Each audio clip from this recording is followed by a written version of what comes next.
कक्षा 11 अनिवार्य हिंदी आरोह की पुस्तक में निर्मला पोतल की आओ मिलकर बचाएं, इसका हम अध्ययन करेंगे, उसकी व्याख्या करेंगे। सर्वप्रथम इनका कवि परिचय। इनका जन्म झारखंड में दुमका गांव में सन 1972 में हुआ। आदिवासी परिवार से थे। इनका जीवन बड़ा कष्ट में रहा। शिक्षक तो इनकी शिक्षा थी वो बड़े कष्ट में थी। नर्स की नौकरी की। उसके बाद इन्होंने स्नातक की डिग्री कर ली। अपना तो आदिवासी परिवार समाज था, उसमें बुराइयां बहुत थी। उन बुराइयों को केंद्र में रखकर उन्होंने अपनी रचनाएं की। आज हम जिस रचना की व्याख्या करेंगे उनकी रचना है आओ मिलकर बचाएं।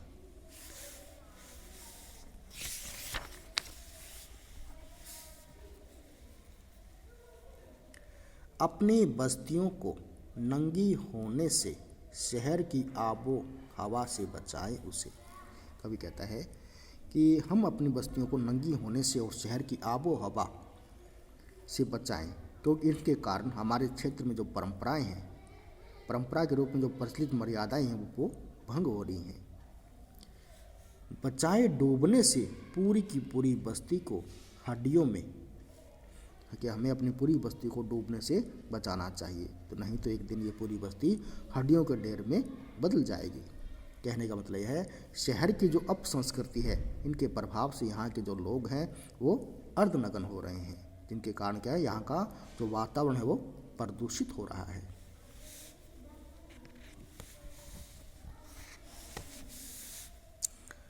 अपने चेहरे पर संधाल परगना की माटी का रंग, भाषा में झारखंडीपन। कवि कहता है हमारे जो लोग हैं, झारखंड के लोगों के चेहरों पर शहरी सभ्यता का प्रभाव किसी भी स्थिति में ना पड़े, बल्कि हमारी मिट्टी के रंग का प्रभाव ही उन पर दिखाई देता रहे। अर्थात लोगों के व्यवहार और चाल चलन में प्रादेशिक गुण ही बने रहें, उनकी भाषा का झारखंडी भाव कभी खत्म ना हो, वे अपनी क्षेत्रीय बोली भाषा बोलने में किसी तरह की लज्जा का अनुभव न करें। ठंडी होती दिनचर्या में जीवन की गर्माहट, मन का हरापन, भोलापन, दिल का अकड़पन, जुझारूपन। कवि कहता है कि जो आदिवासी लोग हैं, तो प्रादेशिक जो उनको गुण को बचाने के लिए कहती है कि शहरी संस्कृति के प्रभाव से यहाँ के लोगों को की जो दिनचर्या में एक प्रकार से ठहराव आ गया है, उनकी दिनचर्या रुक सी गई है। उनके जीवन में स्थायी गर्माहट अर्थात उत्साह समात्साह हो गया है। उनके मन में छाई हरियाली अर्थात सरसता और मधुरता नष्ट सी हो गई है।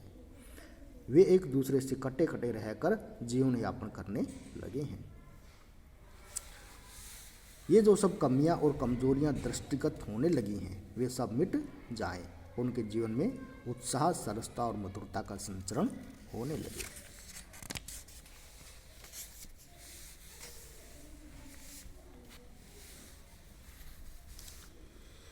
भीतर की आग, धनुष की डोरी, तीर का नुकीलापन, कुल्हाड़ी की धार, जंगल की ताजा हवा, नदियों की निर्मलता, पहाड़ों का मौन, गीतों की धुन, मिट्टी का सौंधापन, फसलों की लहलहाहट। और कभी कहता है कि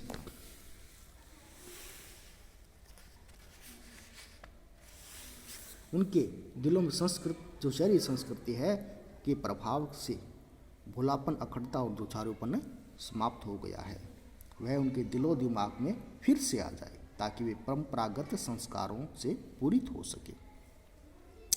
कवियत्री अपने प्रदेश की पहचान और प्राकृतिक परिवेश को फिर से लौटाने का आग्रह करती हुई कहती है कि मैं चाहूँगी कि प्रदेशवासियों के जीवन का उत्साह ठंडा न हो, अर्थात नष्ट न हो।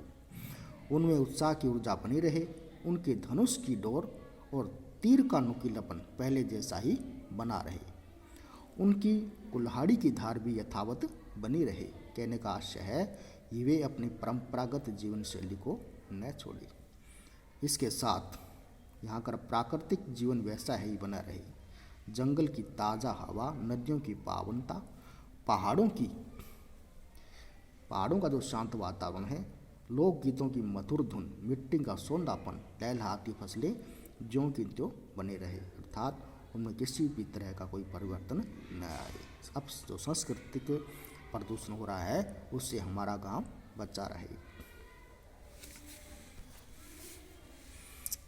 नाचने के लिए खुला आंगन, गाने के लिए गीत, हंसने के लिए थोड़ी सी किलकिलाहट, रोने के लिए मुट्ठी भर एकांत। कवि कहता है कि हमारे जीवन में फिर से नाचने के लिए खुला आंगन और गाने के लिए सुंदर गीत हो, जीवन में हंसने के लिए खिलखिलाहट हो और रोने के लिए एकांत, थोड़ा सा एकांत हो।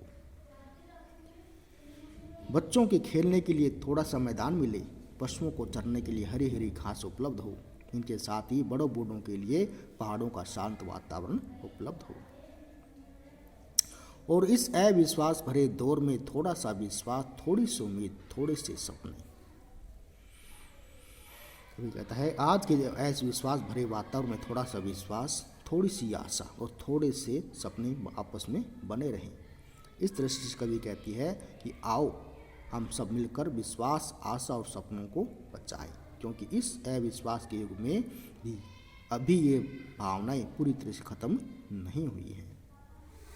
आओ मिलकर बचाएं, आओ मिलकर बचाएं, इस दौर में भी बचाने को बहुत कुछ बचा है अब भी हमारे पास।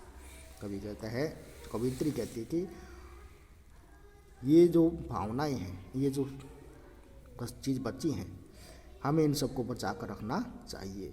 अभी समय है और अभी भी ऐसा परिवेश हमारे पास उपलब्ध है।